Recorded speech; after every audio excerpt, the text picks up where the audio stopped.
that's good. In a way, kind of around the same thing. Yeah, and it did a lot after this movie came out. Obviously, they say that this did for sharks what Psycho did for showers, right? This is like the equivalent. Yeah. People were afraid of showers after Psycho. People were afraid to get in the ocean after this. And actually, it did a real bad thing for like beach tourism and all that. Oh, I can imagine. I mean, yeah, it's crazy. And it's actually taken decades of like, conservation and, information spreading from conservationists and shark experts and stuff to get people to understand, hey, sharks aren't really like rogue hunters like they are in these movies. Right.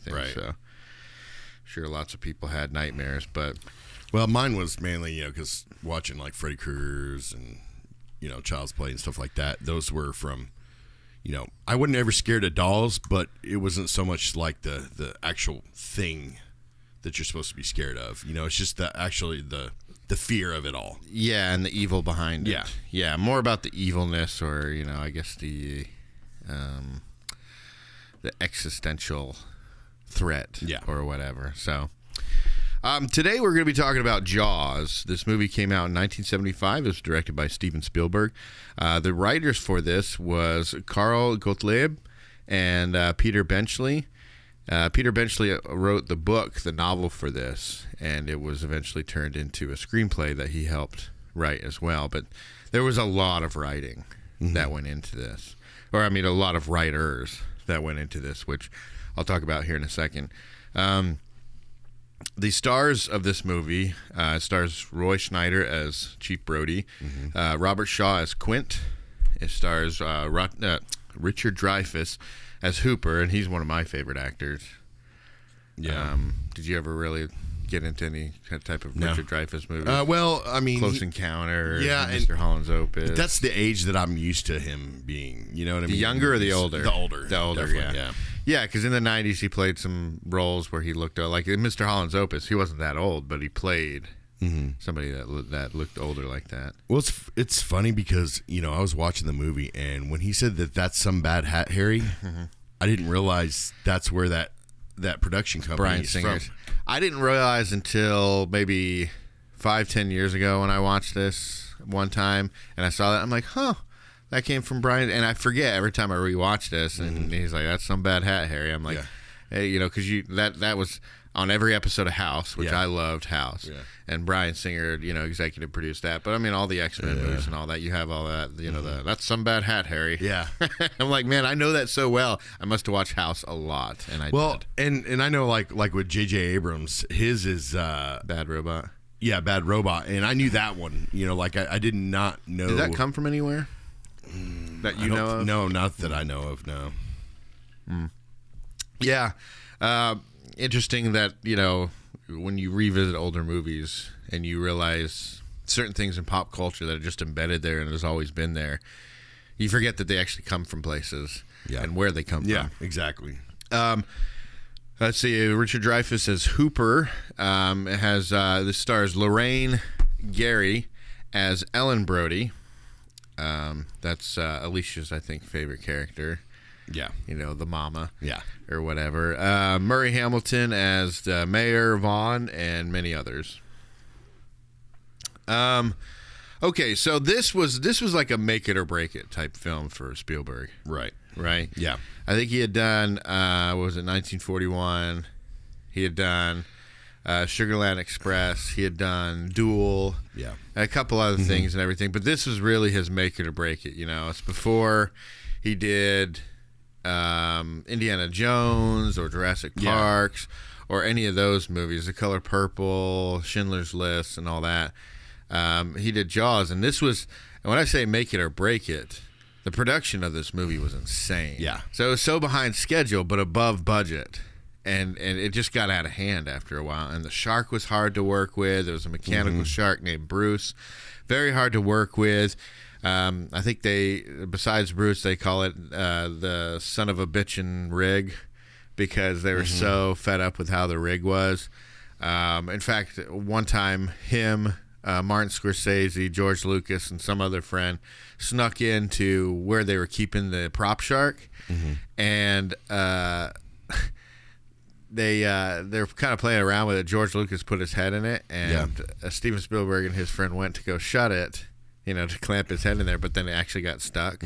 George Lucas's head got stuck in there. Yeah. And they had to quickly get out, and then they beat feet out of there because they thought they broke it. But I mean, this mechanical shark, it was just a nightmare. Yeah. But because of that, it produced a better movie. Because when you're scared of anything, we've talked about this, when you're scared of something, it's really the fear of it, right? When you actually see the thing, you see it. Yeah. But your imagination can conjure up so many different things. So, in not seeing it and just teasing it and everything, it's ultimately more scary because it's the scariest thing that you can think of because you're trying to think of the scariest thing, right? So it's the scariest thing you can think of. But once it's shown, that's it. That's as scary as it gets, So then you're just left okay, now I see it, and a lot of the fear is taken away. And the same thing with Freddy Krueger. He had, what do we say in the trivia thing? He had 7 minutes? 7 minutes of screen time. Yeah. In that first one, Freddy Krueger only had 7 minutes of screen time. Jaws, the shark pretty much had about the same, I imagine. I didn't look at actually how much screen time they had, but because they had so much problems with the shark and they couldn't really show it, it caused them to get creative. And Spielberg, he came up with the shots of let's have it be the shark's point of view and see what it looks like coming up with all these legs swimming, coming up after the legs and everything. And the barrels, the yellow barrels that he had on the boat, I mean, that was another way to show the shark without showing the shark, and show the ominous and even the power of the shark without having to show it yet before you see you're going to need a bigger boat type of thing. So, would you rather see the shark more? Would you rather have it teased like this? I mean, did you think that worked? No, that worked. That worked because, that was the thrill in it all, in a way. You know what I mean? That was the feeling behind it all. Not knowing where the shark was and where it was going to pop up, that's where I think the fear comes from. It's not so much the fact that it's just a big, huge jaw coming at you, you know what I mean? It's actually, when is that jaw coming? You know what I mean? I think that's where the fear in this movie is, and that's where how it's set up. Yeah, and how it teased it too, right? Because, I mean, you see the dog, the one where they're all going out to the beach, you see the dog going out there, and they're like, where's the dog? And then you see a group of kids splashing around, but then you see this other person on a floaty, and then what looks like maybe a fin behind him, but then ends up being Bad Hat Harry, coming through swimming. And so a lot of different teases for it, and it helps, I think, that our main character is afraid of the water. Yeah. Because it instills that extra fear in us. Okay, we already are afraid of the water because we know what this movie's about. We know it's about a shark, a giant shark attacks and stuff. But we also have that extra fear of the main character now too, and how he's deathly afraid of going in the water. And so us even watching him put his toe in there, you feel like just having that fear of going in the water puts him in extra danger. Yeah. You know what I mean? That extra sense of danger or whatever. Yeah. For what I heard in the production, though, having to deal with that shark, it's the biggest water production disaster until, what would you say? What was the next one?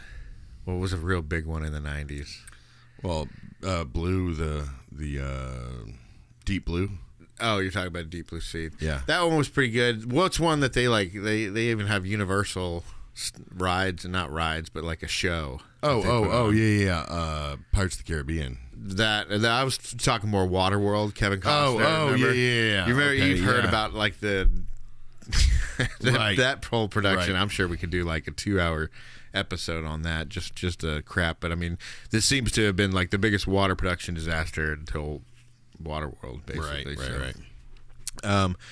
So Spielberg wanted to do Jaws like his Duel movie, and if nobody's seen the Duel movie, it's about a truck and a driver, of course, but this truck that's stalking and pursuing someone without any rhyme or reason, just like the shark. It's just the shark is a killing machine, and the truck is going after another driver, And he wanted to do it a lot like that. It just made sense to him to, it's what got him excited about this. Yeah. He didn't want to be like a creature feature like, he did. He didn't want to be the trucks and sharks thing. So he got real scared about doing this until he decided that it would eventually be a good thing for him. Mm-hmm. So, so here's a question I have for you. Okay. Do you think that the location is a character here? Well, it was in Cape Cod, right? Or Martha's Vineyard is where they filmed it. Okay. And it's the fictional. It's not. There's not really an Amity Island up in that area or whatever. This is a fictional island or whatever. But they were going to use Nantucket Island, but a storm when the location scout was going towards Nantucket. There was a storm and they got diverted to Martha's Vineyard. And when he went to Martha's Vineyard, he's like, "Oh, this is great." And they ended up liking Martha's Vineyard a lot. But I figured just the location of the beach, the island, and all that kind of stuff, I mean, it's just so recognizable when you come back to this. Are you researching? Yeah. Oh, okay. Did you want to say anything? Did you find anything? No. I was just like that thing with the, I did kind of want to say something at the beginning. Okay.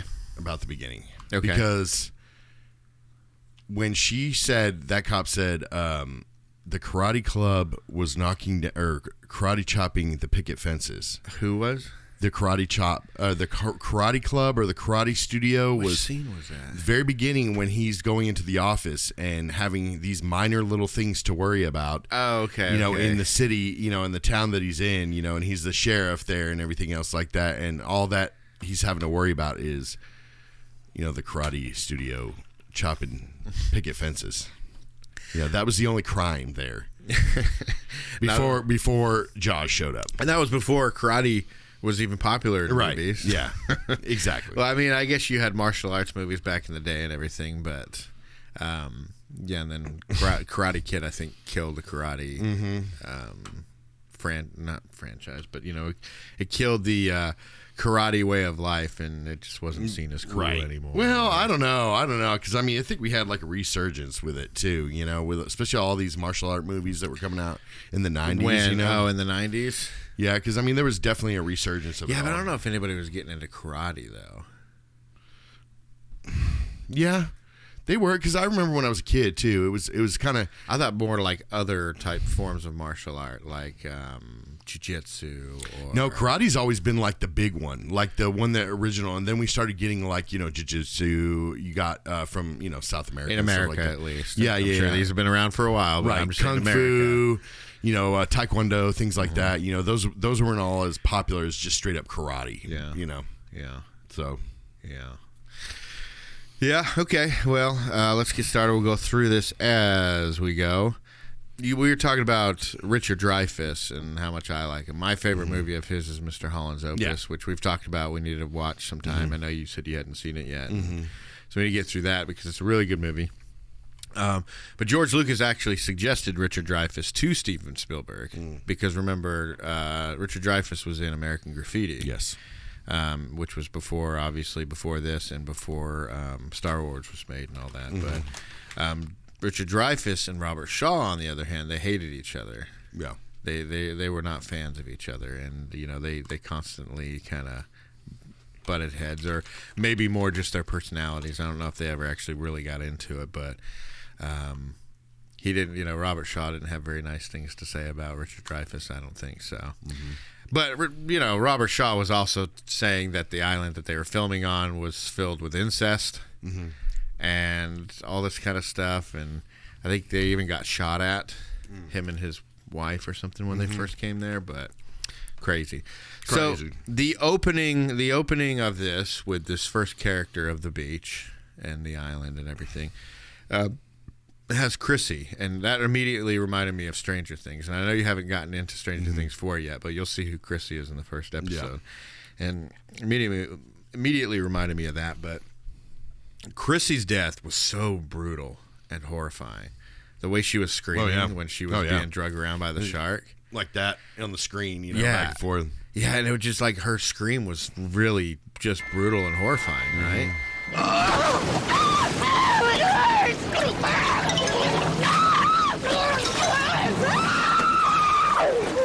I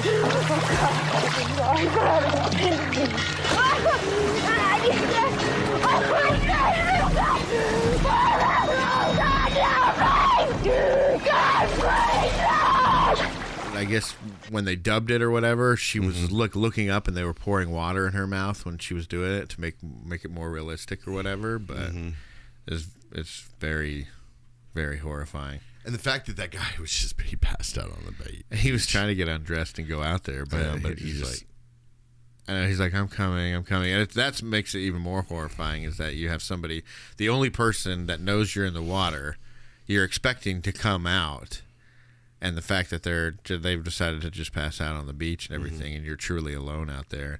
She keeps saying, I don't want to die, and everything. It was a very, very good scene, the way that was dubbed and shot and everything. Yeah. I mean, it was shot, but it was so dark there that you couldn't really even see expression so much on her face that well. Yeah, I mean, you could definitely tell they filmed it in like either early morning or late afternoon or, late evening or whatever, and then just, pitch down the brightness or whatever. Yeah. But anyway, so she gets attacked, and then, Chief Brody gets called in after dealing with the karate stuff. He goes down to the beach, and they find her body. The karate stuff. They find her body with the crabs on it, and the medical examiner says, yeah, shark attack. Yeah. Obviously. Not a big deal, right? And then suddenly the mayor's nearby, and he hears him talking about shark attack. And he's like, what's going on here? And, the one dude's going off to make signs and everything. But by the time the mayor catches up to Brody, he's got the medical examiner with him, along with, like, the rest of the city council, right?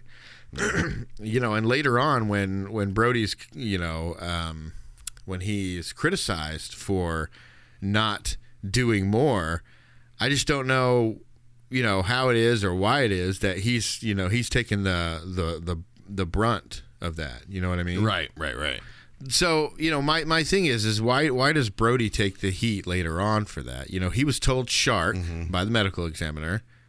And then when he got on the boat, he was told it was a boating accident, which it didn't seem like Brody didn't believe them. He was like, oh, okay. Well, the mayor's like, what are you doing? He's like, well, I don't know. I was told it was a shark. Oh, okay. Well, thank God it's not a shark and everything. But, obviously he's still going to be paranoid now. And so the lady slaps him later on, but it's like, that's going to go on the mayor because the mayor told him that it was this, and you can tell that he's paid off medical examiners or whatever. Right. And in the book, the mayor is actually beholden to the mafia. What? Yeah. So he's actually, what he's doing is all the money that they make whenever they come out here for the summertime, the 4th of July or whatever. Actually, the money, he owes the mafia a lot of money, and I guess, they got representatives out there or whatever. But all of that, then that's the reason he wants the beaches open, because he's got to make that money and everything. Right. So, I mean, I just thought that was funny. But it goes... The thing about this movie is made a lot more simplistic than it is in the book. Which is fine because, and which is crazy also, too, at the same time. I mean, it's cool that they do that. But the crazy thing is that you have a movie that's about a shark in the water. Mm-hmm.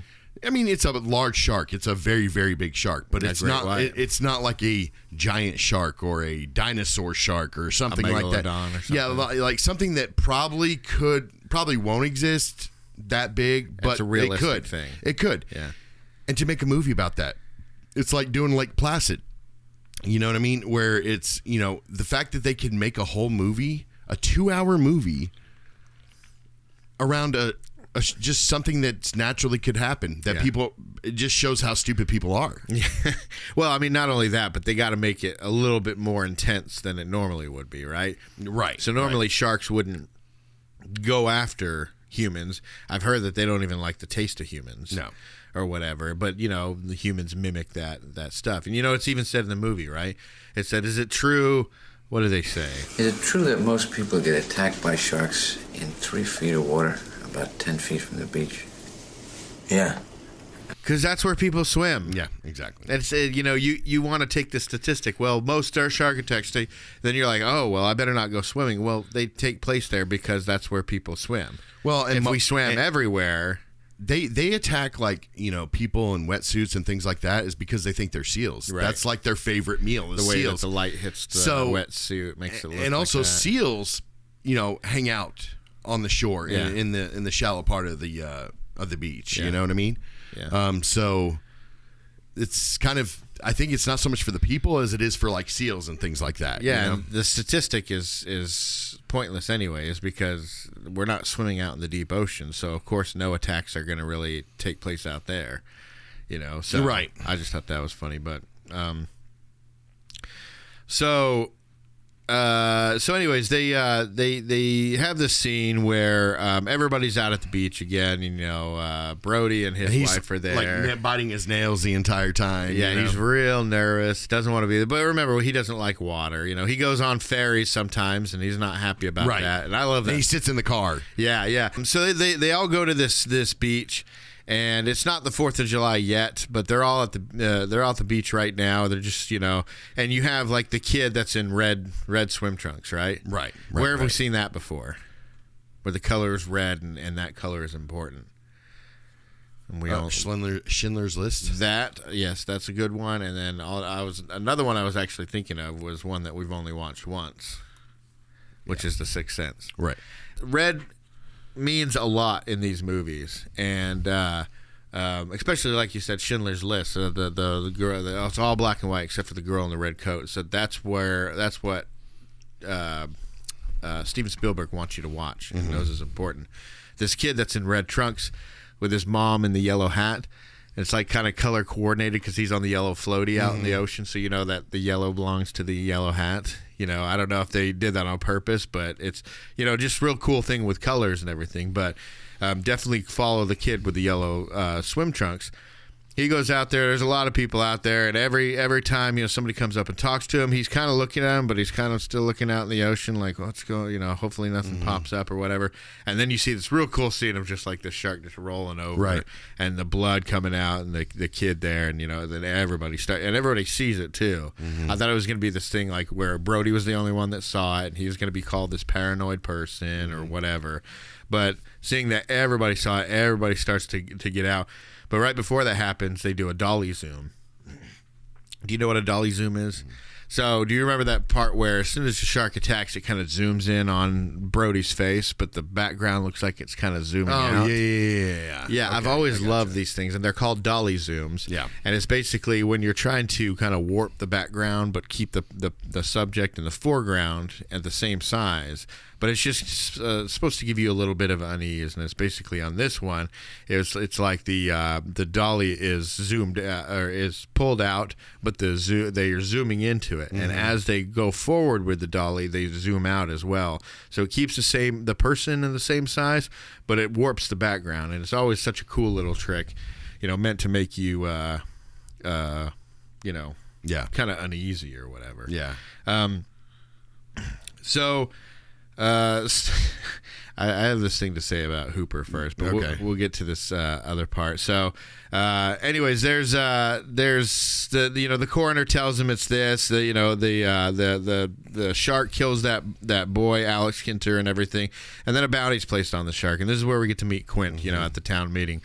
And he offers, which is, and the price that he offers, like nowadays, would be like, okay, $10,000. Yeah. Back then, it was probably like, oh man, that's a lot of money, Exactly. Like, I think the bounty was what, 3,000 they posted, and he's like, no, I'll take 10. Yeah. Now, do you remember the Psych episode that they did on this? Oh, I do now. So Psych, the show that me and Andrew both love, they'll spoof things every once in a while. They've spoofed Jason. Right. They've spoofed a lot of things, and they've even had some of the stars from those movies, like The Breakfast Club and TV shows, actually in the show. All that stuff, and I think there was something to say, like on that board that says the head, the tail, the whole damn fish or something like that. Yeah. And that's what the episode of Psych is called. It's like the head, the tail, the whole damn thing or something like that.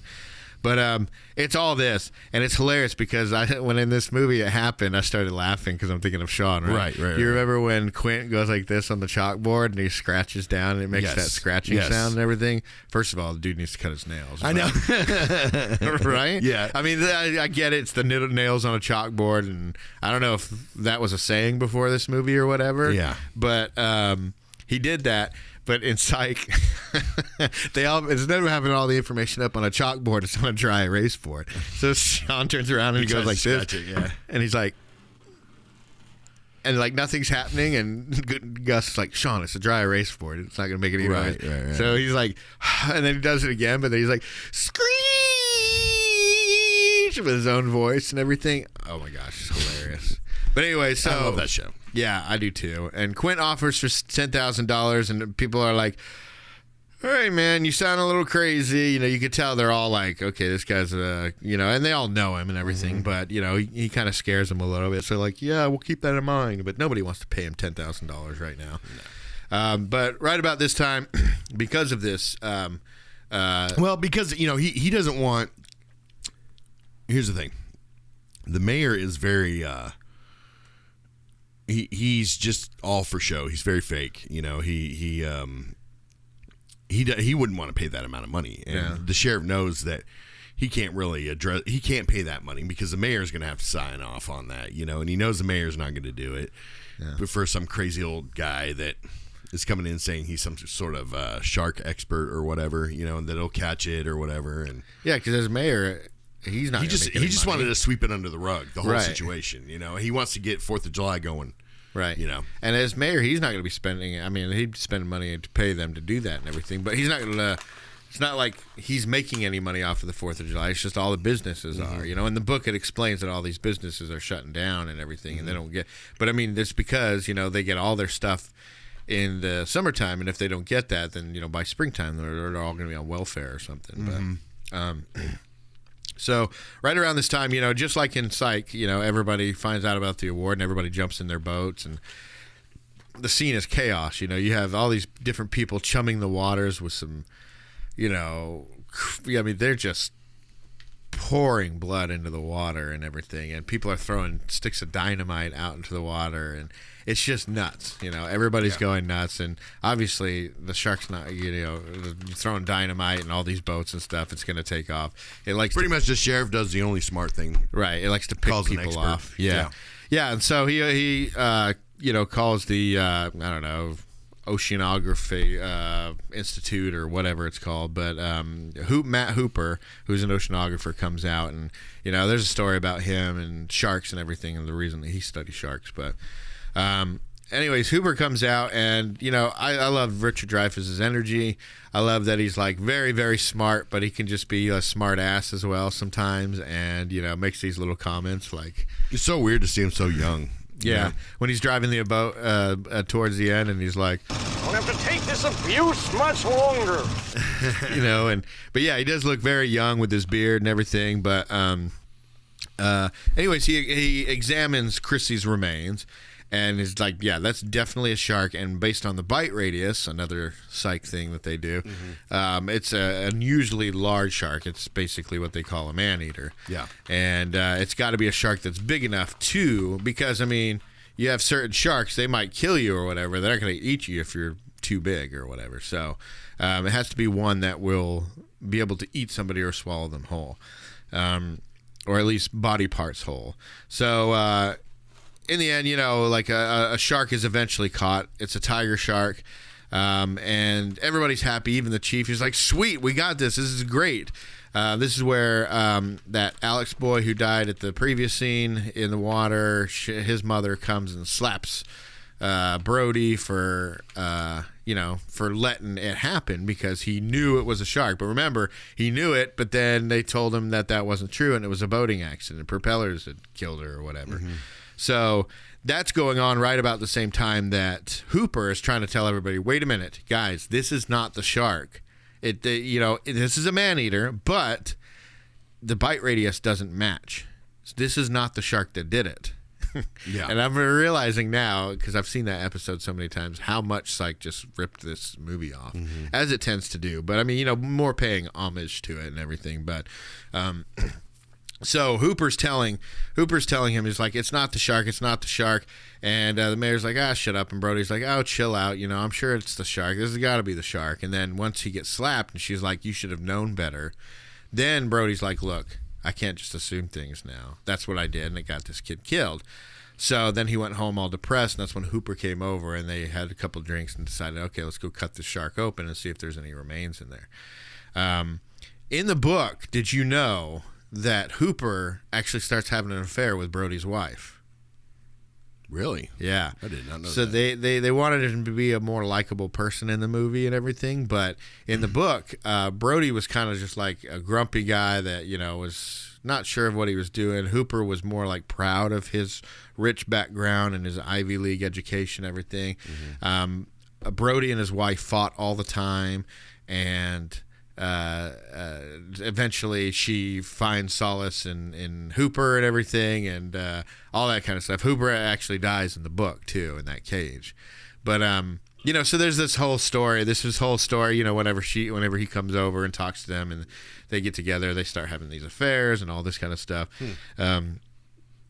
So but obviously they don't do it for the movie. But I thought it was worth mentioning because I'm trying to make a point here that they took out all that other crap from the books, which is good for a book if you're reading, because you're jumping around from story to story, so nothing ever gets dull. You got a few different plot threads and everything to keep things interesting. But they kept it simple for this movie, which I think was smart, because people are coming to see a shark movie to see the shark. Right. They're not coming for all the drama of the mafia. They're not coming for all the drama of an affair or all these different things.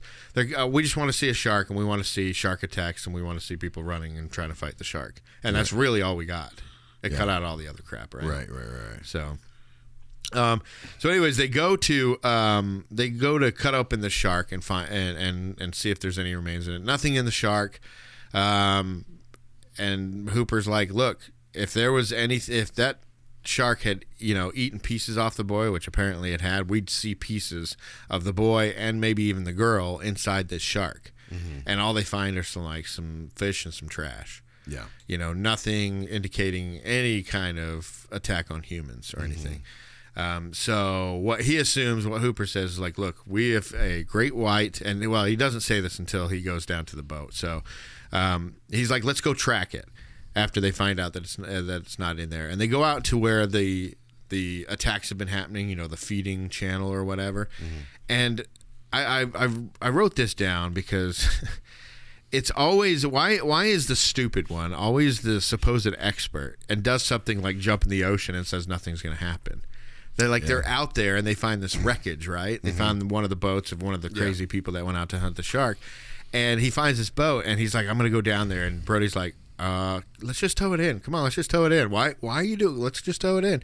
Brody's scared. He's scared of the ocean. He doesn't even want to be on this boat, much less have anybody go in the water. Because remember, Brody can, I'm sure, drive a boat. He doesn't know where he is, though. He's not a navigator. He's not a seaman.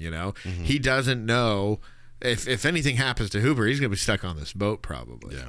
So he is kind of begging Hooper, let's just tow this in. And Hooper's going, come on, Brody. He's like, look, Chief, nothing's going to happen to me. And it's like, when has that ever worked out? Yeah, it happened to work out in this situation, but it's always like, why would you even do that when you have a great white that's all this kind of stuff? So he goes down, and they got one of the biggest shocks of the movie is when that head comes out of that hole. They said that was a huge shock.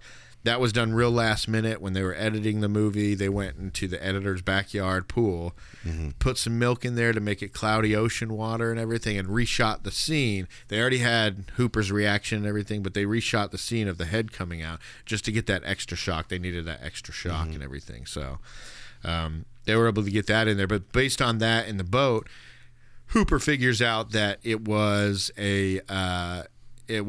a great white, and they go and try to tell the mayor, like, we need to shut down these beaches. I don't care if it's 4th of July weekend. We need to shut down these beaches because there's a great white that's claimed territory out here, and as long as it has food, it's going to stay here. So, again, another instance of the mayor just being a complete idiot, right? Yeah, it's kind of like a recipe, for these movies. A lot of movies are like that, and just I was talking about it, I think maybe last episode or something, but there's always that recipe, for a lot of these movies are all pretty much the same, like, background for them, if that makes sense. Like, what makes a hero or what makes a good villain, or it's usually every movie uses the same template, for these things in the movies. And just like with the mayor, that's a template, somebody of in authority, trying to sweep whatever craziness is happening under the rug, Yeah. Yeah, so, if you got action movies, you got that template, the hero's journey or whatever, adventure movies. Yeah. And then in horror movies, suspense movies like this, you always have somebody that has to act like I don't think anybody would, but I mean, obviously they could be caricatures of, just capitalistic people in charge and everything. Right. Depending on what your politics are or whatever. So, anyways, whatever. Yeah. So the mayor just says, "No, we're staying open. You guys just figure out how to make it safe." Yeah. So I guess we'll just have right above this, right past the swimming area, we just have like 18 boats just going back and forth checking it. Yeah, that makes people really want to go in. And so, come 4th of July, 4th of July opens up, and all the tourists are sitting on the beach. Nobody's getting in the water. There's a news report, and the news report, that's actually the author, what was his name? Peter Benchley. That the guy who does the news report, that's Peter Benchley. Okay, so what else has he done? Not much. Really? Yeah. Not that I could see. I didn't do a lot of research on him or anything like that. But so this is pretty much like the highlight of his career, though. But I mean, it's an outstanding story. But now that's the thing. And that's the thing. It was his first book. He was like a writer for a newspaper or something before this. Yeah. And then I think he saw something, or I'm not sure how he started writing this or whatever. I didn't look into it because we're movie over book podcast. Or whatever. But yeah, he was looking into something. He had a pitch for this, and somebody's like, "Yeah, write it." He wrote it. They didn't like a lot of it. They had him change a lot. And then once he got really the novel for it set, then they were able to, start pre-production, like before the novel even came out. Yeah. And that's when they changed, he was trying to write the script, but him and Spielberg didn't really like, the way. They had to change a lot with the script and everything. Well, okay. Great first book. Yeah. On another note with this, with Spielberg doing this movie, right? Uh-huh. Where would you rate it as far as being, in classification of his movies?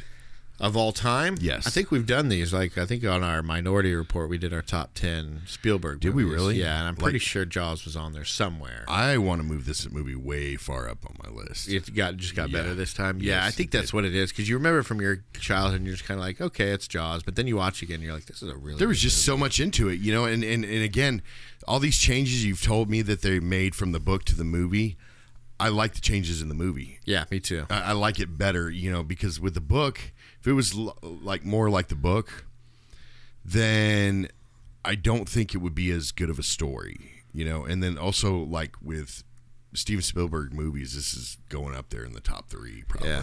I mean, it has to be, right? Like you can't. People don't want to. You have a movie of Jaws. It's a creature feature. That's basically what it boils down to. I mean, yes, it's the biggest blockbuster, first blockbuster of all time. Set the precedent. It's it's a horror movie. It's a suspense movie, but it's also a creature feature. What become known as and everything. And when you have an audience coming for stuff like that, they don't want to They don't want to go through all this other stuff. Yeah. Adding a bunch of extraneous storylines that have nothing to do with killing the shark. Yeah. Come here. I want to see the shark eat people, and I want them to go kill the shark. Right. That's what you want in the movie. Right. So, yeah, I'm glad that they made a lot of those changes there. And the way that he would build suspense, in not showing it. Well, and see how I categorize most movies that are really, really good, that I think, is that when you get to that point where you feel like you're in the movie, and then you just sit back. I mean, I know this sounds like I'm drunk or something like that, when I'm saying this, but, you just kind of sit back and then you just look around and you're like, wow, okay, I'm in my living room watching this movie. You feel, that's the true sign, in my opinion. Yeah, that's the true sign, in my opinion, of a good movie. Oh, yeah. And for this movie to be as old as it is, the CGI, the level it is, none. Right. It's all Practical animatronics. Effects, right. And for that level, for it to be so good still, to the point where you're just like, wow, you're in the movie, and then you just kind of sit back and you're like, oh wow, okay, all right, still light outside. Yeah. You know what I mean? Yeah, that kind of thing. Oh, there's other things happening around me. You're not get lost enveloped. in the movie. Yeah, you don't get lost into it. Yeah. But it's just this movie still does that. Yeah. I feel, and I'm getting away from the storyline, but that's the way this movie I feel really kind of makes me feel, and I just enjoyed it so much more. It's one of those movies that I've said, oh yeah, I enjoyed it better this time or something. Like this is one of those ones I'm like, I really enjoyed this movie a lot more than I remembered. Yeah, that's why I love doing this show, is because it makes us go back and, I really like that movie, but we got to watch it before we see it. And we've said that a lot. I really love that movie, but we haven't seen it in years and years. Yeah.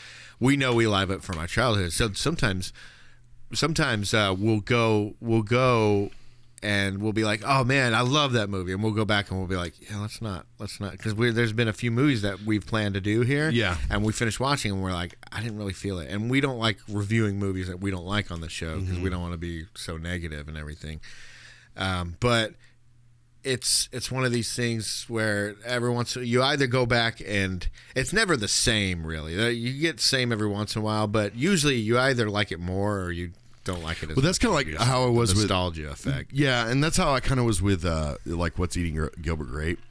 Like the second time around, I was just like, man. Yeah, and it showed in the episode. I think whenever we're not a big fan, just because we don't want to sit there and bitch about the movie the whole time. It's just kind of like it just doesn't turn out as good as that. Like same thing with Honors. Yeah, and we did that episode, and Toys. Yeah, I mean Toys especially, but it was. Still a little bit more nostalgia tends to carry these movies a lot more than the actual movie anymore. It adds an extra punch, and then you watch it and you're like, what happened to that extra punch? Just kind of like my opinion is, some of these, like Back to the Future, right? That one, when I watch it more and more, it doesn't get any better, I don't think. Really? In fact, it kind of gets a little bit, not worse, but just kind of like, it just doesn't make me want to watch it again so much. I could see that because it's dated. Yeah. It goes back to the 50s, which we couldn't really connect with. We can connect with the 80s and everything, and I'm not saying you have to connect to everything, but between that and the future predictions, we're now past the time they went into the future. That's a biggie one for me. Not the biggest part of it, but that's one of the biggest ones for me. And, like same thing with the Indiana Jones. I mean, it was still great movies. I love those movies, but it kind of felt like I wasn't as interested as I remember being as a kid. See, I got more into Indiana Jones when we did them than I had did before. But especially because I had Temple watched them a lot more often than some of the older movies that I do. Like I'll watch Goonies every couple of years. Yeah. I'll watch, oh man, I'm just trying to think some other movies that I only watch. Yeah, stuff like that. I'll watch those kind of movies, every couple of years or something like that. But Indiana Jones, I felt like I watched it a lot more often than that. And so maybe watching it this other time, I was just like, I still like Last Crusade was just awesome movie. I love that one. And there's something to be said about overwatching stuff. Yeah. I mean, now there's a movie, and I've said this since the first moment watching it, but like The Mummy, I can watch that movie all the time. Yeah. It's one of those very, very few movies for me that I get done with it, start it over. I can do that right away and start. Harry Potter movies are a lot like that, for me. I can't anymore. Really? No, I mean I love the Harry Potter movies. I probably didn't watch them as much. Yeah. I kind of want to go back to reading the books again. Like I haven't read the books since the first time I read them. Yeah. Like I didn't reread those ones in particular, but it's a much richer world. And everything. But getting back to this one, that's what it is for me. Like. I probably didn't watch it a lot, so I mean, I don't even remember the last time I really watched it per se. Yeah. Okay, so now we're at 4th of July here, and it's funny because okay, so first of all, nobody wanted to swim. The mayor encourages one of his lackeys or whatever to get in, so they take their kids, and then suddenly everybody goes in. I don't know if I was that afraid of sharks that I wasn't going in. If I saw a couple people go in, if I'd be okay with it, I'd be like, yeah, I'm going to wait an hour and see if they're good to go. Well, and for me, when I was younger, I never really was. I was scared more of jellyfish because everybody would talk about jellyfish because they'll like to hang out around the beach. Do you remember that guy in the apartment complex we knew? He was like a guy that used to go swimming. He was a teenager or something when we were kids. Yeah. But he got stung by a bunch of jellyfish. It was either that or Michael. Maybe it was Michael. our family friend or whatever, whoever he was. Yeah, I mean, but I just remember them talking about peeing on it. That's the first time I had ever heard of peeing on jellyfish stings and everything. I'm like, what? But I was more afraid of those because I've seen them up close. You know what I mean? And when I was younger, I saw them up close. I was afraid of the undertow. Like, I got told so much when we were younger, it'll pull you out. It'll pull you out. Yeah. So I was deathly afraid of it. I think at the time, when I was younger, I just didn't really understand that so much. Like, I mean, I knew that there was an undertow, and I know you could feel it sometimes, but, you know, I wasn't afraid of it because I didn't feel like... You didn't realize the severity of it. Didn't realize the severity until I got older, obviously. Right. Same thing with sharks and stuff like that, you know. As we are when we're kids, we don't understand the true danger of things. I went to school in California, in Northern California, you know, for culinary school and stuff, right? And so they had what is it? Something Bay right there next to the sea school.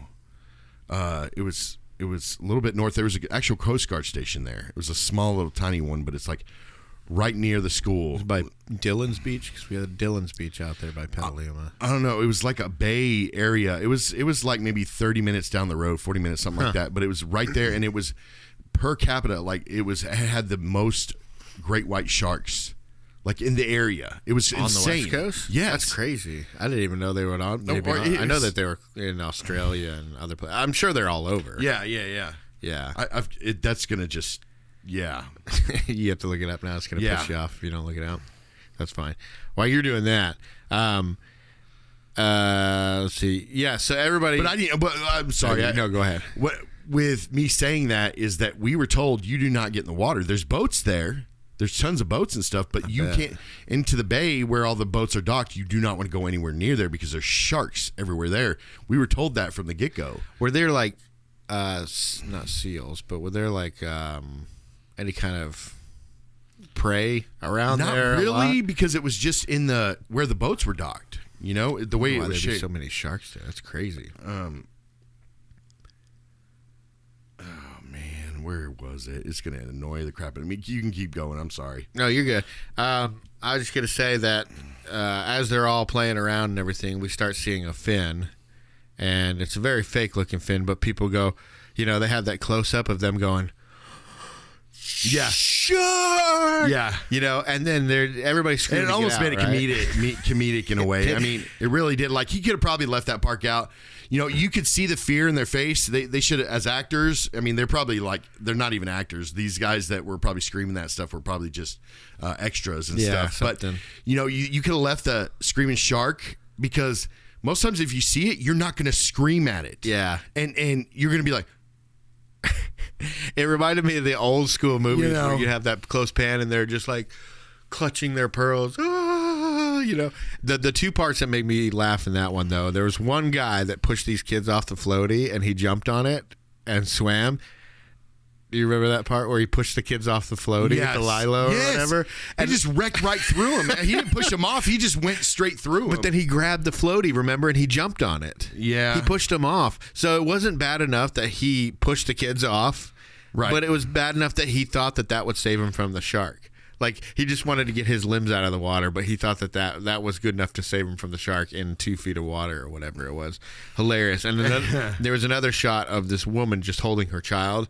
Do you remember that? She's like, ah! And they're just, while everybody's screaming, she's kind of looking at the camera and she's just screaming, but she's not moving anymore. You know, the kid's like, Mom, let me go if you won't let me get out so I can run too.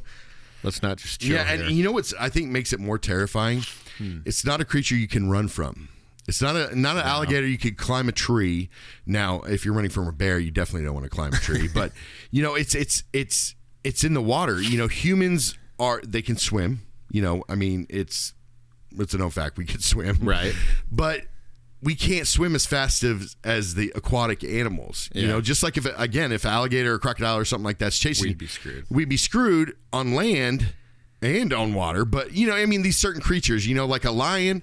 Yeah, I mean, you're going to be attacked. You don't want to run from that line. You want to drive away or something, you know.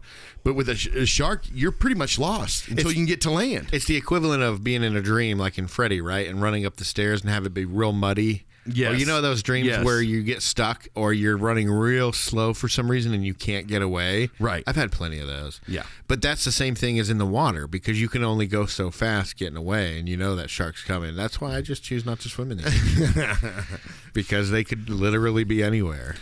This is true. Nobody predicts a shark attack before it happens, you know. And you also got to understand what kind of beaches you're at. You know what I mean? Like you go to some of the places in the Caribbean, they got sharks and stuff, but you know, I never felt like we dealt with them so much. You know, because a lot of in the Caribbean, there's got a lot of the coves and things like that. You know. I'm going to ask you a question right now that I want you to answer towards the end. What is the scariest animal to you in the world? And you don't have to answer now. Let's do this when we end or whatever. But be thinking about that. Okay.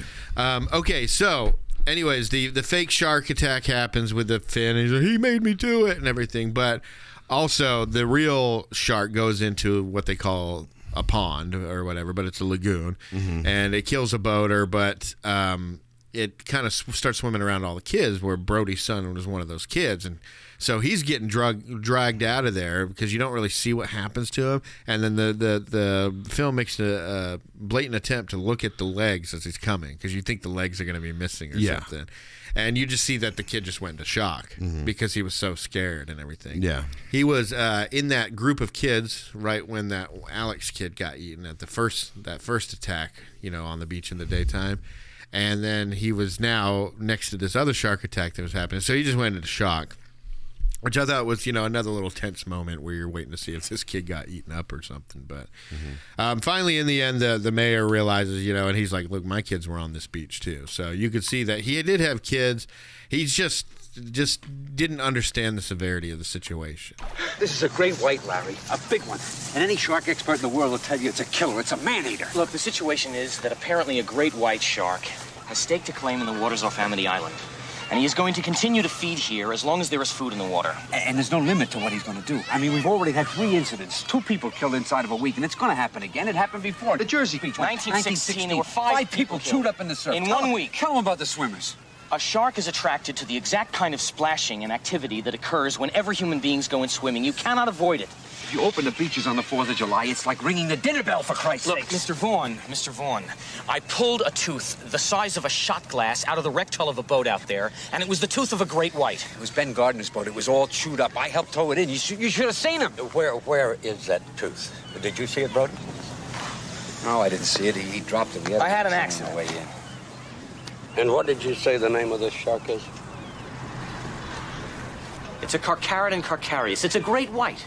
But you don't have the tooth. Look, we depend on the summer people here for our very lives. You are not going to have a summer unless you deal with this problem. We're not only going to have to close the beach, we're going to have to hire somebody to kill the shark.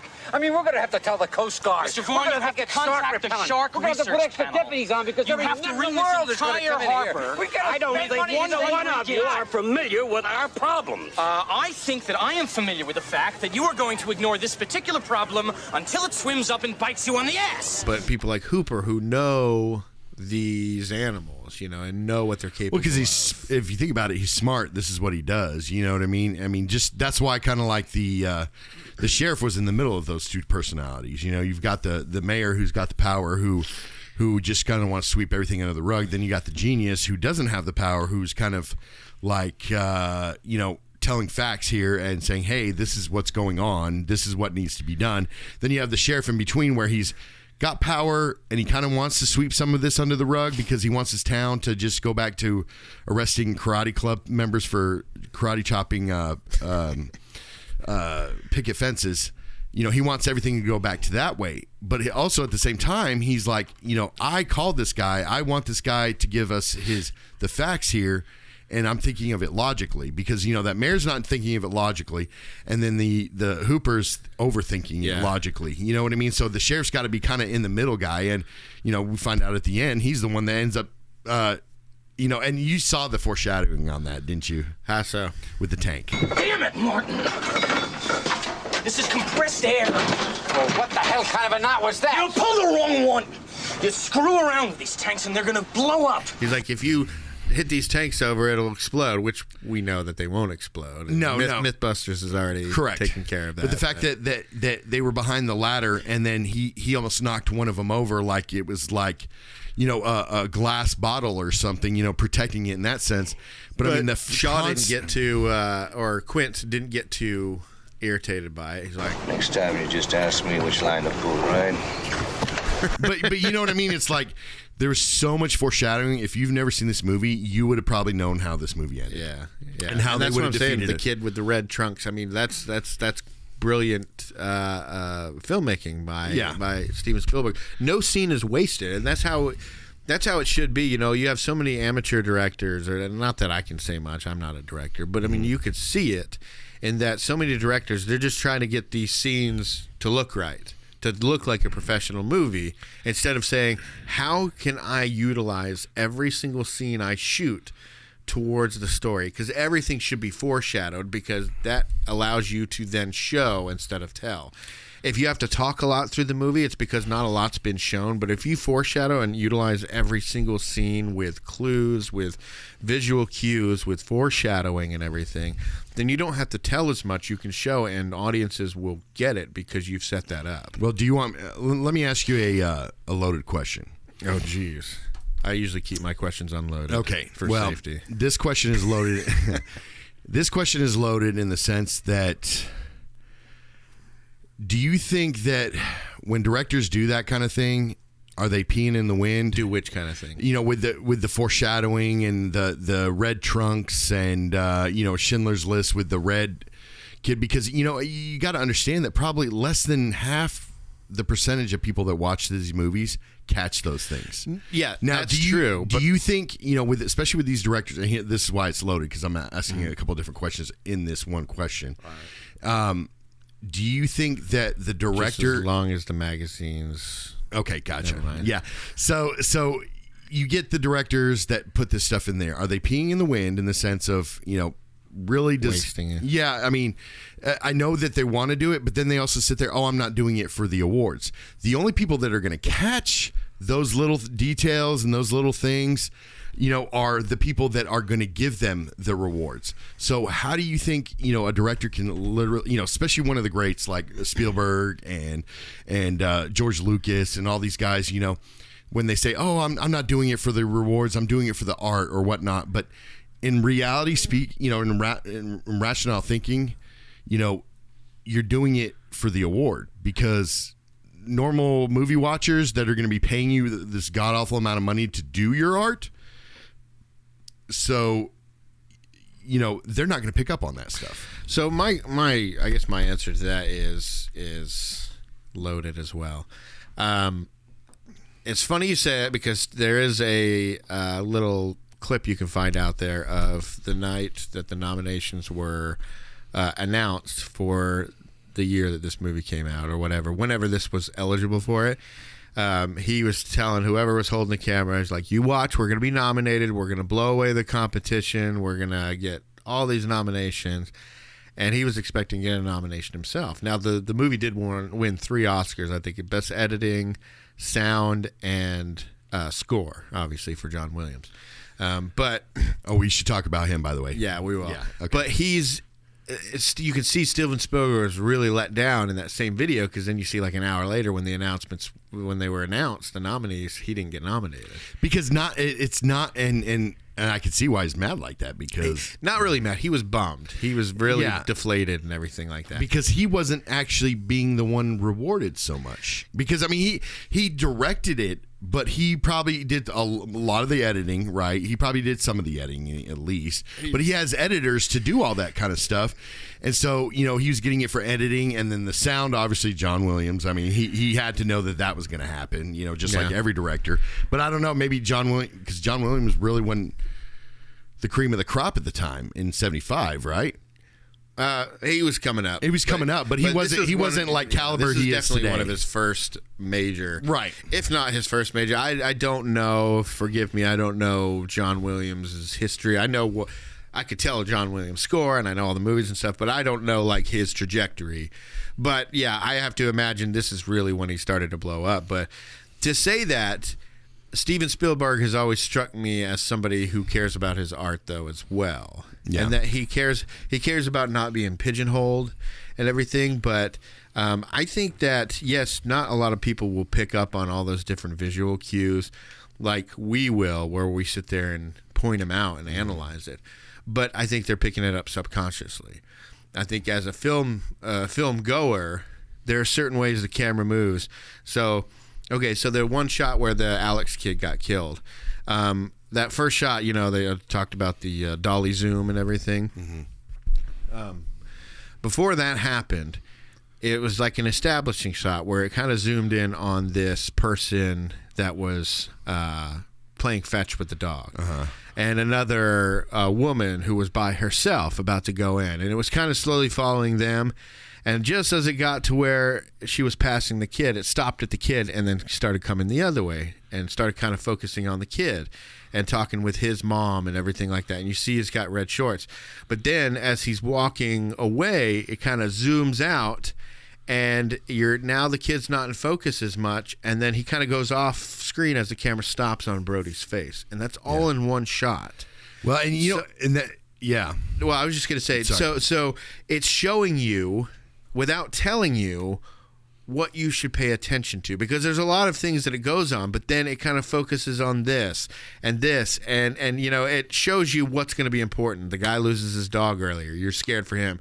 That one woman who was swimming.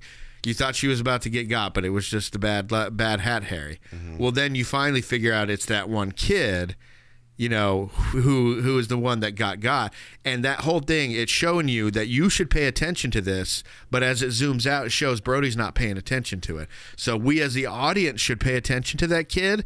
The main character is not. So I think, and it didn't do anything obvious. It was very subtle the way the camera work moved. And I think it shows this subconscious way of setting up for the audience, like, hey, why don't you pay attention to this? We're not going to point it out by any characters, but just by the camera movement, now you're paying attention to these different things that the actors are not.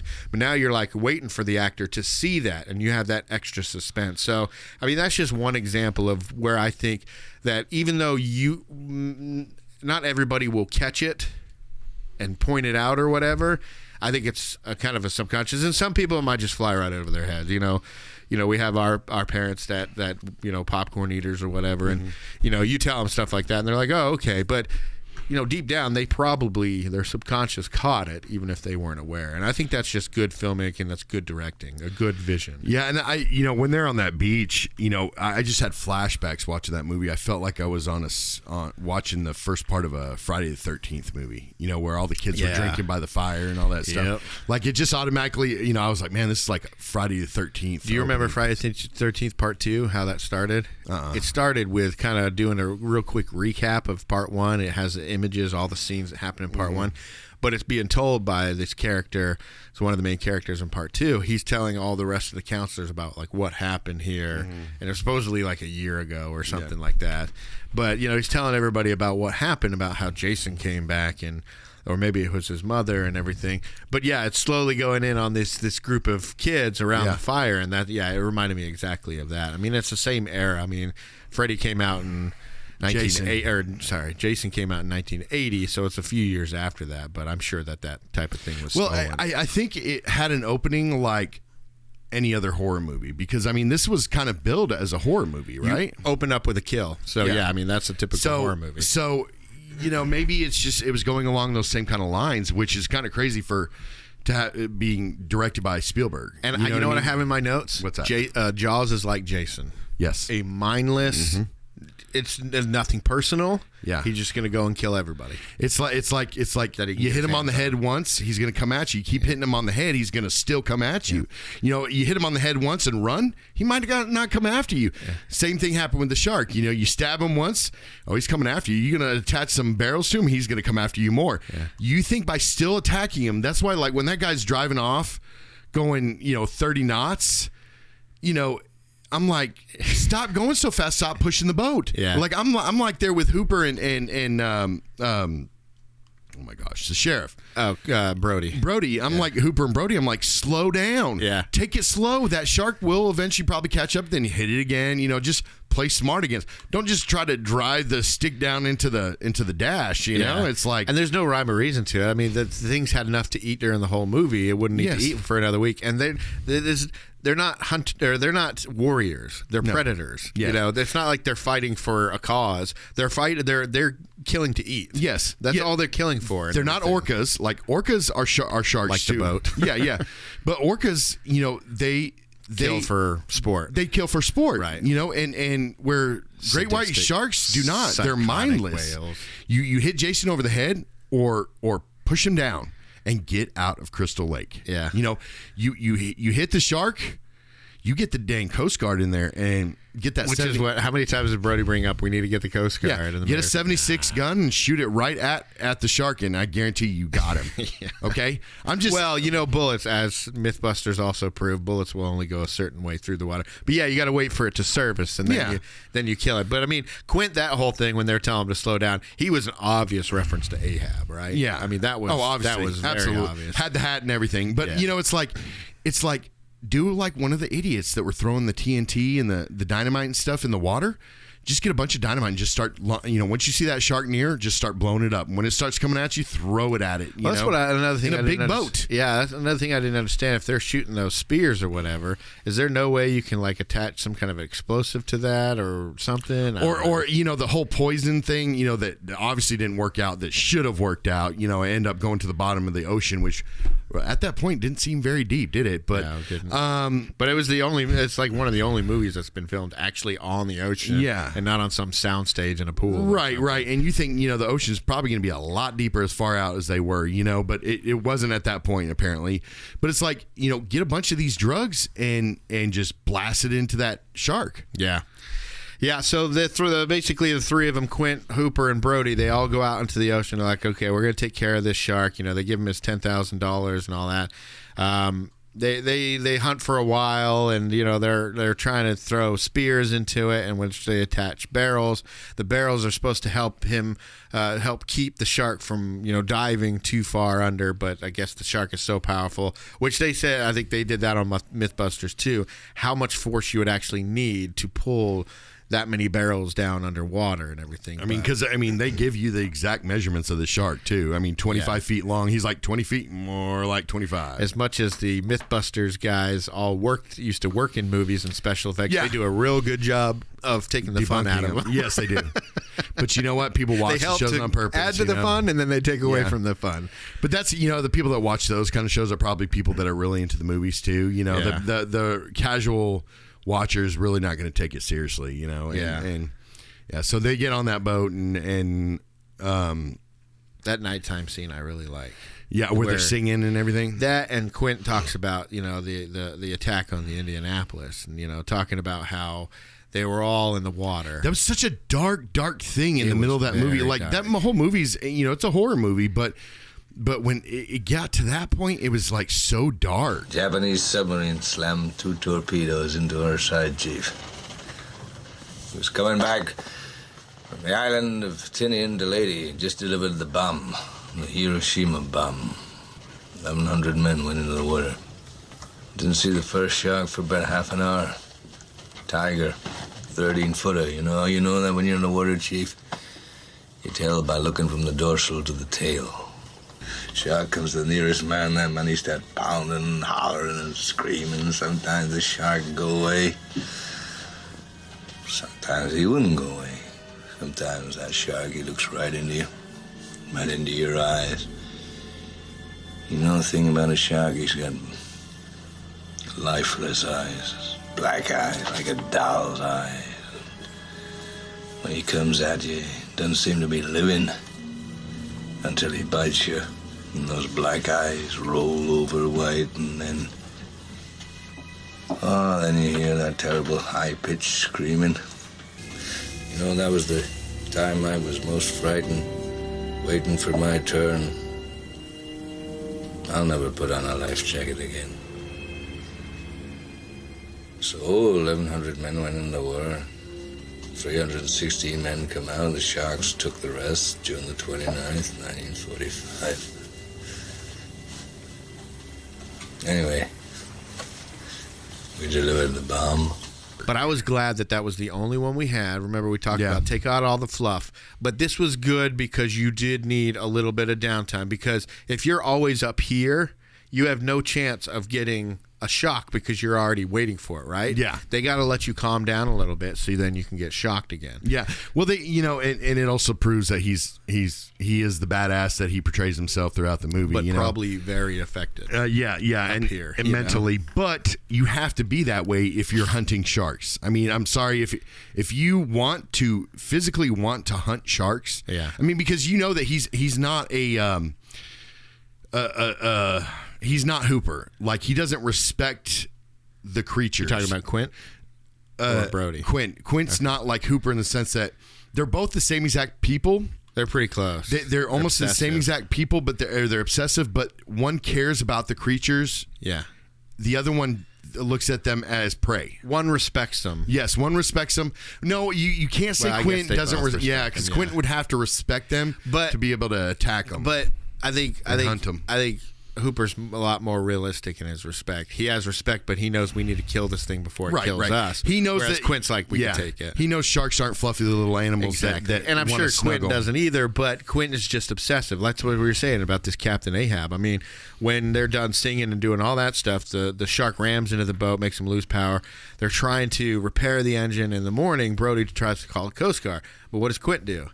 Yeah, he smashes the radio because he's so obsessed with killing the shark by himself, taking it on by himself, that he doesn't even want. I mean, like, they ram the hull. They're probably sinking. I mean, we know that they eventually do start sinking, but, this is not a good situation. We have no more power left. What are we going to do? So it's basically kind of a rip-off of Ahab. Yeah, exactly. I mean, it literally is. And in the book, I think there's not that big explosion. It's just the shark swimming towards Brody, and then it eventually just stops and dies, which is kind of what happens with the whale, the great white whale, and Ahab, and Ahab dies and everything. Yeah. But anyways, they do the guy that's afraid of water and being on boats is the one that ends up taking him down. Not Ahab, not the genius oceanographer or whatever he is. Not the expert. He doesn't take him down. The guy that hates water and hates boats but yet lives on an island, which I thought was awesome that they pointed that out so that the viewer wasn't like,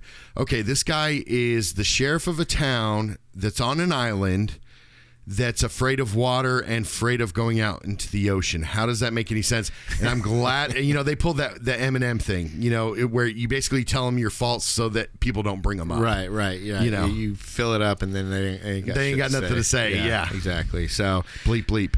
So anyways, they put a bunch of those barrels, attach a bunch of those barrels to the shark, but then they also tie them off to the cleats. They don't want the cleats to break off because the shark at this point is dragging the boat backwards. Very hard thing to do. Mm-hmm. When you're towing a boat, you typically want to tow it. And is that really forward? A boat? That's the best boat that they could find. Hey, it's the only one that had a captain that wanted to go out and do that stuff. So they wanted to get to shallow waters. So they're like, all right, well, let's try something else, because as they get to shallow waters and stuff, it's overtaxes the engine and the engine's out again. Mm-hmm. So they're like, okay, well, let's try this cage. So Hooper gets in the cage to go under there. So stupid. It is, but I mean, it's kind of cool. It's kind of showing that like Hooper's scared, but he knows shit needs to get done. So. Yeah, but we already know that, though. That's the problem, is that we already know that Hooper's pretty much, he's scared, but he knows he has to get stuff done. It's not really like he has a choice. Yeah. Like where they're at in the middle of the ocean on a boat without a radio, they're already at that point. Let's go throw a cage. It's like throwing what is it? Throwing something in an open wound. Salt in an open wound. Yeah. It's like, let's go ahead and throw this cage in there that we know he can literally chum carry the water with all your smell. Yes, and carry bottles, or barrels under the water. Pretty much take a whole ship down. Yeah, with just his teeth, but just out of revenge. An aluminum cage is okay. You know what I mean? It's like, that's dumb. Yeah. In the movie, adulterous Hooper meets his end in that cage and ends up getting killed and everything. But every time I watch this movie, I forget that he runs and hides until the end. I always forget it. I don't know why I forget it. But he's like, screw this. I'm going to let them try to handle it. If they don't, then I'm pretty much screwed myself. But we're going to see what's going to happen. Let me get up there and try to help him out. Well, he had no choice. He had to run. He had to go somewhere and everything. Go get the poison stick and drive it into his eyes or something when he's not paying attention. Yeah, yeah. Enough force, I'm sure you could find a soft spot. So those scenes of the shark attacking the cage, obviously you could tell it's a real shark and everything. So that's one of the only scenes in the movie where you have the real shark. I mean, they got a few different images and everything, but this one attacking the shark, it's actually by a couple that documentary filmmakers, and they went out on the coast of Australia where there's a lot of great white sharks, and they actually got the shot of this shark destroying this cage, which is why people are like, hey, let's go swim with sharks. You can get one in the cage. No, thank you. I don't care how safe it is nowadays. It's never going to be safe enough for me. But anyways, they filmed this, and because they filmed an actor and they got a real short person, like under 5 foot, to make it look like the sharks were bigger, like they wanted it in the movie. So, you got 5'10", 6 foot Richard Dreyfuss being played by somebody under 5 foot. Makes the shark look that much bigger. But the person actually, in the break of them filming those scenes, he happened to be outside of the cage, and that's when the shark destroyed the cage. It just happened to be. But if you look at that, the shots don't show a body in there. So they had to figure out a way to get Hooper outside of that cage. And so that's why Hooper survived in the movie, is just because that shot that the documentary filmmakers got had nobody in the cage when it was being attacked by the shark. Mm-hmm. So I thought that was pretty interesting, that just because of, a random shot with nobody in there, it's like, okay, well, I guess Hooper survives. Let's have him swim down to the bottom and hide in the bottom of the ocean, which I wouldn't think it's the best place to hide. But I guess, sharks have a harder problem getting down there. But so anyways, he that's the plan, is to stab it when he's in there. Obviously, it attacks it. Doesn't he drops the spear when the shark attacks it and everything. Anyways, he swims down and you think he might be dead or whatever, but he swims down to go hide at the bottom. He's hanging out with Nemo. Yeah. The boat gets attacked. The the shark Bruce comes up on the boat. It eats Quint. So I was watching a YouTube video. It was like, I can't remember what it's called, but it's that one YouTube channel where the dude dresses up like an alien and he pretends to be an alien reviewing Earth movies. So he always gets all the information wrong. Oh. So he says something like, Quint tries kicking the shark. Because and when you see somebody say that and you see the scene of him like literally putting his feet up and kicking at the shark, he's like, this guy tried this one, and the Quint's trying to kick the shark and everything, but it was hilarious. But I wonder if sharks, I kind of feel like sharks wouldn't attack people that way. I don't think they physically can't do that. Well, probably not that way, but yeah, I've heard that we're not very tasty. Well, that too, but like, being up on a boat, like I feel there'd be less chance that they try to bite you up on the boat because they're out of their element. Yeah. So like underwater, I can see them biting you. Still on the water, and that's where they get all their power from. But. Right. But I mean, even then, it's like you would still feel that they kind of like. It'd be like a lion dropping into a lake or something like that and trying to hunt fish, in a way. Yeah. I've heard that sharks will die if they stop swimming or something like that. Like they never stop swimming. I don't know. I'm not a shark expert, but anyways, he like I said, he leaps onto the boat, kills Quentin, and eats him and stuff. And as he's doing that, Brody shoves a scuba tank into the shark's mouth.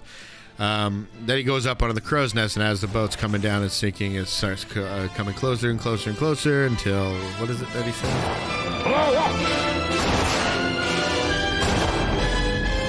Fire, you son of a...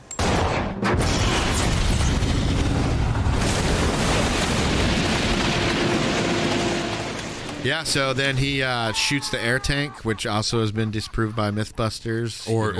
And we're going to see on our next episode, we're going to see how you can't shoot a gas tank and it explode automatically. Yes, get prepared for that's a little hint. Little hint. Yeah, the secret episode we have for you guys next week. Yes, you cannot shoot a gas tank and it's not going to explode like that, and you can't shoot a gas tank and it's going to just explode the car unless you're in a badass action movie. See, we know our movies.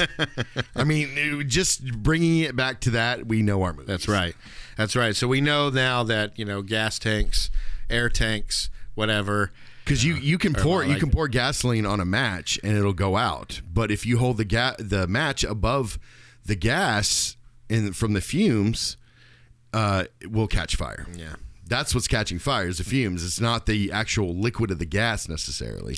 Yeah, Mythbusters explains it a lot better than we do. I watched that too, yeah. But it's I thought Spielberg did a pretty awesome job right at the end with the way he was shooting the scenery. Now, when I say that, you see the land, especially if you were in a sailor in the military like I was. I was a sailor and everything. So, you could see the land, in the very, very background of this film. But the way he filmed it, he made it look like they were a lot further out. When in reality, when certain scenes, you could see behind them, you could see the Cape and you could see the land and everything else like that. But when you're first watching this shark attack, when then 3 first go out, you think that they're so far out that there's no land around. But when he starts to shoot in certain different areas, you can see the land behind him. Yeah. I think he's kind of shooting a lagoon or whatever, so you have land on both sides, but very far away. So you can kind of shoot this way and see the land, or you can shoot straight out to the ocean or whatever. Yeah. But right behind it, land's probably pretty close, and you Right. got a bunch of other boats with film equipment and stuff. But I like the shot, or I like the line, "I got no spit." Yeah. That's a famous line from this movie. Whenever he's trying to put his goggles on, and the divers, they'll put spit in their goggles so they don't fog up. Yeah. And he's just like, I got no spit. Because he's so scared about what he's about to do. And I think if I went into a cage like that, I don't think I'd have any spit either. But the orca was actually used from another boater or whatever. They paid him to use it, and then they came back after a while and paid him a ungodly amount of money to buy it for real, so they could keep it at Universal Studios. Yeah. Spielberg went to go and see it one time, and he saw it wasn't there anymore. And what he found out that apparently they just taken chainsaws too. They just chopped the whole thing up. Wow. And destroyed it. And he was pissed. I mean, who does that? I don't know if they were planning on using it, because they have that Jaws ride now and everything. Yeah. I don't know if they were planning on using it for whatever, but that's a shame. Yeah. That they did that to that iconic. Yeah. I mean, I guess you could say that ship is a character too. Yeah. It is. The orca. I mean, that's what's more popular from Jaws besides those 3 guys, the shark and the ship. Mm-hmm. So Yeah. Anyways, did you like this movie? No, I love this movie. Yeah. It was great. Sweet. Is that what's shaking? Is that me? No, that's me. Oh, okay. Sorry. I was like, no, I was doing my legs too. I was wondering if that was shaking you as well. But okay, cool. What's the scariest animal out there, you think? I'd have to say probably like a water moccasin. Really? That would freak you out? I had a bad... So you didn't like Lonesome Dove? No, and I had a bad... It was the only thing I had a bad run-in with, I guess. They're very, very poisonous. I know. Well, it was... Me and Dad were we're on a boat, and I believe it was like Lake Jackson, right? And we're outside the boat. Or was it Canyon Lake? Could be. Because we were on a boat in Canyon Lake, too. And I just remember... It might have been. But I just remember there's people saying there was a snake in the water, so Dad just picked me up by my shirt and launched me into the boat. I remember that. I was there, too. Yeah, and it just is kind of terrifying because we were having to push the boat because the boat, like... The engine died or something, Yeah, and so both of us up in there. Yeah, or something. But I just remember him doing that, and that just then, just being in water with a snake that can move as fast as they do, and being in the water and knowing that you really can't go any faster than that snake. Same thing with sharks too, but you can be in certain areas where you don't have to worry about sharks, and where sharks are not going to be. Water moccasins can be in anything.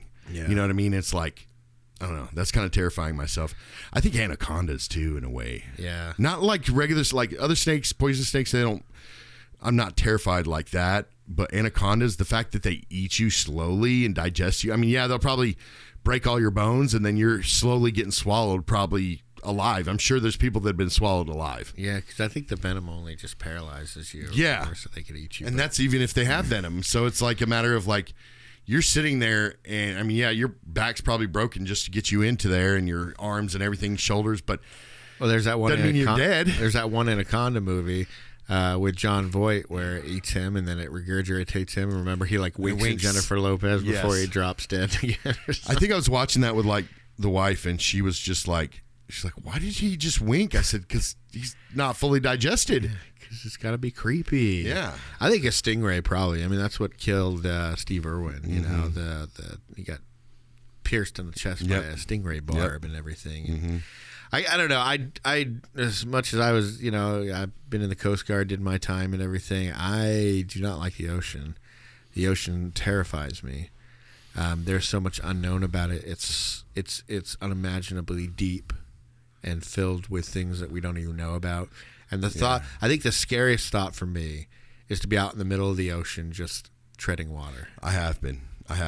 Well, and I know you got your swim calls and everything like that you have to do, but imagine not being in a boat, not having a life jacket or whatever, just treading water in the middle of the ocean. I don't think I could think of a more terrifying thing. I was on a boat for years, and I always had that fear, you know, of just going overboard, and then, you know, you being out in the middle of the ocean, completely dark. I mean, the moon is the only light source. You guys don't understand. Blackout on the ocean, especially if it's cloudy or if there's no moon and starlight above, it's black. And as long as you don't go out into the wild, you don't have to worry about this.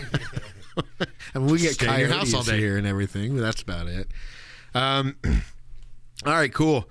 Do you have anything else to say about this? This moved up on your list, though, huh? Oh, yeah. We're going to have to go back. I'm going to see if I can go back and listen to that top 10 sometimes before we do next week's episode and see where we're sitting. Maybe we can talk about that a little bit, but see where we're sitting, see if that's knocked it down or moved it around at all. So Yeah. All right, cool. I had fun watching this movie. If you guys get a chance, please watch this movie. It's on Peacock right now. But even if it's not, it's worth a rent. Absolutely. Yeah, it's obviously dated with clothing and, you know, some of the stuff. But it's just as fun and terrifying as it was back in the day, I think, for the most part. That part has not changed. Yeah. So definitely give this one a watch. I think you will enjoy it. And let us know if this movie is still as good for you guys watching it, or if you think it's lost any kind of its luster in the years that have gone by. If you guys want to get a hold of us, we're on all social media at The Post Credit Podcast, except for Twitter, we're at The Post Credit. Our email address is thepostcreditpodcast@gmail.com. We have a website. It's www.thepostcreditpodcast.com, and we're on YouTube. We appreciate you guys listening, and we'll see you next time. And throw me a shot.